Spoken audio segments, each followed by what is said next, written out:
దీంట్లో last point, రెండు రాష్ట్రాల ముఖ్యమంత్రుల సమావేశంలో గోదావరి బనకచెర్ల లింక్ ప్రాజెక్టు పైన చర్చను వాయిదా వేయాలని తెలంగాణ ప్రభుత్వం పంపించిన ప్రతిపాదనను అజెండాలో చేర్చాలని లేఖలో విజ్ఞప్తి. అదే కదా చెప్పింది. ఇప్పుడు అసలు చెప్పినాం కదా, దానికోసం పోవాల్సినటువంటి అవసరం ఏముందనేది చిన్న ప్రశ్న. ఏది అసలు పోవాల్సిన అవసరం ఏముంది?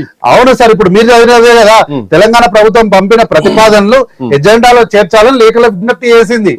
ఉట్టిగా వాళ్ళు విధంగా ఆ సింగిల్ ఎజెండా మీద వస్తున్నాం మేము కూడా, మీరు ఎట్లా అంటే అట్లా జీవూజర్ అని చంద్రబాబు నాయుడు గారు చెప్పినట్లు విన్నట్లు కల్వకుంట్ల చంద్రశేఖరరావు గారు విన్నట్టు ఏం కాదు కదా. కల్వకుంట్ల చంద్రశేఖరరావు గారు ఉన్నప్పుడు, చంద్రబాబు నాయుడు గారు ఉన్నప్పుడు ఉన్నట్టు పరిస్థితులు ఈ రోజు లేవు. రేవంత్ రెడ్డి గారు ముఖ్యమంత్రి అయిన తర్వాత చంద్రబాబు నాయుడు గారు మొత్తం అంతా తన మంత్రివర్గాన్ని మొత్తం తీసుకొని తెలంగాణ రాష్ట్రానికి వచ్చాడు.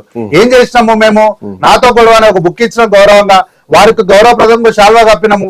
తెలంగాణ రాష్ట్రంలో ఉన్నటువంటి ఒక్క ఇంచును కూడా మీరేదో టీఎంసీలు అవి ఇవి చాలా పెద్ద వాటి గురించి మాట్లాడుతున్నారు. మేము ఇంచుల గురించే మాట్లాడుతున్నాం. మేము ఏవి కూడా ఇవ్వము, ఇవన్నీ మా ఆస్తులు,